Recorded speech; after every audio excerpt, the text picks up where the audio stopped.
I want you to be the judge of this. I want you to put yourself in the position of this judge I'm about to tell you. She found herself in a tricky position, and you can pause to offer your own judgment before you hear a judgment. Let's go. Two men were presented in a court, and the plaintiff says his neighbor has been stealing from him for the past 2 weeks. So she was like, the judge, what exactly has he been stealing from you? And the plaintiff goes, the aroma of my egusi soup. Everybody in the court raised their brow, like, what are you saying? The aroma, not the pot, not the food, just the smell? Turns out they share a kitchen, so the man explained further that every time he's making his special egusi soup, his neighbor will show up with his garri, makes eba, and then start eating the eba right there, using the aroma coming from his egusi as his soup. He's not touching his actual soup, no tasting, just vibes and vapors. For the Western folks, this is like eating plain fries while sniffing someone else's ketchup. You get the drift? So this food I usually eat together.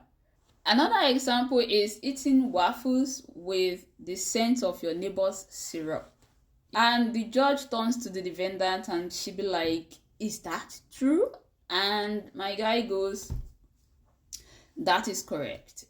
You see, my neighbor here makes the best egusi you can find in this village. And I just use the aroma to eat. You made a mistake though.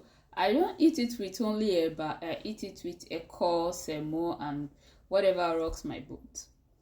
So no shame, no play, just full honesty. She was like, I guess we have a case. Let the jury do their thing.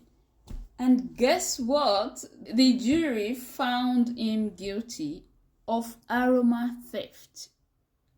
So now, Madam Judge has to give a sentence, and this is why I want you to pause. What would you have done?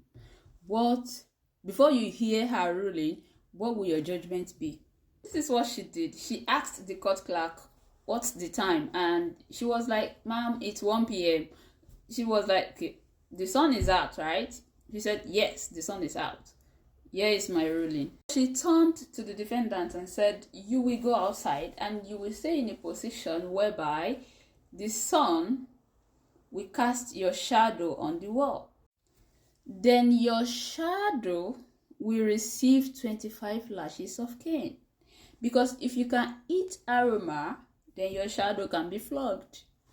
And that is just genius. There is not a day I remember that story that I don't smile.